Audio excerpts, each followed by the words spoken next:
Breaking news. Voter card Aadhaar అనుసంధానంపై EC కీలక ప్రకటన చేసింది. కేంద్ర హోంశాఖ కార్యదర్శి, ఆధార్ సీఈఓ, సాంకేతిక సిబ్బందితో కేంద్ర ఎన్నికల సంఘం సమావేశమైంది. ఆర్టికల్ 326, 1950 ఆర్పీ యాక్ట్, సుప్రీంకోర్టు గత తీర్పులకు అనుగుణంగా చర్యలు తీసుకుంటామని ఈసీ తెలిపింది. సాంకేతిక అంశాలపై త్వరలోనే యుఐడిఏఐతో సంప్రదింపులు జరుపుతోంది. త్వరలో ఓటర్ కార్డుతో ఆధార్ అనుసంధానం ప్రక్రియ జరగనుంది.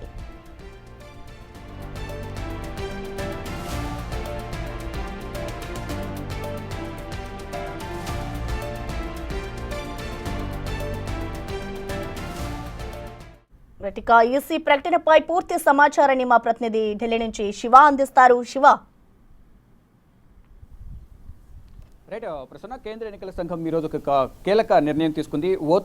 ఓటర్ ఐడి కార్డు, ఆధార్ అనుసంధానంపై ఒక కీలక ప్రకటన చేసింది. ఈరోజు కేంద్ర ఎన్నికల సంఘం ప్రధాన కార్యాలయంలో కేంద్ర హోంశాఖ కార్యదర్శి, మరోవైపు ఆధార్ సీఈఓ, సంబంధించిన సాంకేతిక సిబ్బందితో ఈరోజు కీలక సమావేశాన్ని ఏర్పాటు చేస్తారు. కేంద్ర ఎన్నికల ప్రధాన కమిషనర్ జ్ఞానేశ్వర్ కుమార్ ఆధ్వర్యంలో ఈ సమావేశం జరిగింది. అయితే ఓటర్కు ఆధార్ను అనుసంధానం చేస్తే తీసుకోవాల్సిన చర్యలు కానీ సాధ్యాల గురించి ఈరోజు ఈ సమావేశం జరిగింది. దీనికి సంబంధించి ప్రధానంగా త్వరలోనే ఒక కీలక ప్రకటన చేసే అవకాశం అయితే ప్రధానంగా కనిపిస్తుంది. ఏదైతే ఆ డూప్లికేట్ ఆధార్ కార్డులు ఏవైతున్నాయి వాటిని కట్టడి చేసేందుకు కేంద్ర ఎన్నికల సంఘం ఈ నిర్ణయం తీసుకునేందుకు ప్రధానంగా ఈ సమావేశాన్ని ఏర్పాటు చేసింది. ఆర్టికల్ 326, 1950 ఆర్పీ యాక్ట్ ప్రకారం, దానితో పాటు సుప్రీంకోర్టు గతంలో ఇచ్చిన తీర్పులకు అనుగుణంగా సాంకేతిక అంశాలపై త్వరలోనే యుఐడిఏఐతో సమావేశాన్ని ఏర్పాటు చేసుకుని దీనిపై అధికారిక ప్రకటన త్వరలోనే ఉండే అవకాశం అయితే ప్రధానంగా కనిపిస్తుంది. ఏదైతే ఈ ఆధార్కు ఓటర్ ఐడి గుర్తింపు,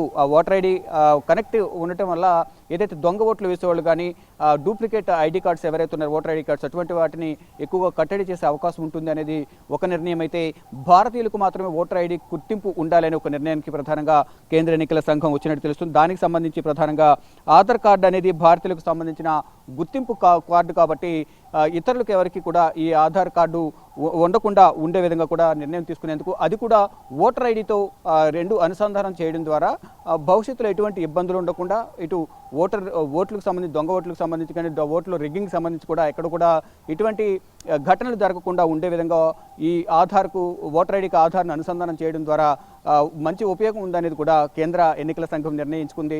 దానిలో భాగంగానే కేంద్ర ప్రభుత్వానికి సంబంధించిన కీలక శాఖ నుంచి ఇటు కేంద్ర హోంశాఖ కార్యదర్శి, మరోవైపు ఆధార్కు సంబంధించిన సీఈఓ, సాంకేతిక సిబ్బంది అందరితో కూడా జ్ఞానేశ్వర్ కుమార్ ఈరోజు కేంద్ర ఎన్నికల ప్రధాన కార్యాలయంలో సమావేశం ఏర్పాటు చేశారు. అయితే ఇప్పటికి ఒక నిర్ణయం తీసుకున్నారు. దీనికి సంబంధించిన సాధ్యాలను ఒకరికొకరు షేర్ చేసుకున్నారు. ఎవరికి వారు ఒకరికొకరు సూచనలను, వారి అభిప్రాయాలను షేర్ చేసుకున్నారు. దీనికి సంబంధించి త్వరలోనే కీలక నిర్ణయం అయితే వెల్లడించే అవకాశం కనిపిస్తుంది. దీనికి సంబంధించి అధికారిక ప్రకటన, అంటే నిర్ణయం తీసుకోవాలి అనేది ఒక సమావేశాన్ని ఏర్పాటు చేశారు. దాంట్లో కొంతమంది కొన్ని అభ్యంతరాలు వ్యక్తం చేస్తున్న నేపథ్యంలో దానికి సంబంధించి సాంకేతిక సమస్యలు కానీ ఇతర సమస్యలు ఏమైనా ఉన్నాయా, గతంలో సుప్రీంకోర్టు తీర్పులకు అనుగుణంగా ఈ విధంగా ముందుకు వెళ్ళాలి అనే అంశాలపై ఈరోజు కేంద్ర హోంశాఖ కార్యదర్శి కానీ, ఆధార్ సీఈఓ, ఇటు కేంద్ర ఎన్నికల సంఘానికి సంబంధించిన ముగ్గురు ప్రధాన కమిషనర్ జ్ఞానేశ్వర్ కుమార్ కానీ, మిగిలిన ఇద్దరు కమిషనర్లు సుఖ్బీర్ సింగ్ సంధు, మరొక కమిషనర్, ముగ్గురు ఈ సమావేశంలో పాల్గొన్నారు. ఒక కీలక నిర్ణయం అనేది త్వరలోనే ఎప్పటిలోగా దీన్ని ఇంప్లిమెంట్ చేస్తారనేది కూడా వేచి చూడాల్సి ఉంది. కానీ ఒకవేళ ఆ ఓటర్ కార్డుకు ఆధార్ అనుసంధానం చేయడం అనేది అందరూ కూడా సమర్థిస్తూ ఉన్నారు. ఇప్పటికే సోషల్ మీడియాలో దీనిపై కామెంట్స్ వస్తూ ఉన్నాయి. దీన్ని ఈ విధంగా ఓటర్ ఐడికి ఆధార్ కార్డును అనుసంధానం చేయడం ద్వారా అందరికీ ఉపయోగకరంగా ఉంటుంది. దొంగ ఓట్లు వేసేవారికి కానీ, దొంగ ఓటర్ ఐడి కార్డులు ఏవైతే ఉన్నాయో, డూప్లికేషన్ ఐడి కార్డులు ఏవైతే ఉన్నాయో అవన్నీ కట్టడి చేసేందుకు ఇది ఒక మంచి అవకాశం అనేది కూడా అందరూ అభిప్రాయం అయితే వ్యక్తం చేస్తూ ఉన్నారు. Prasanna, right, thank you Shiva.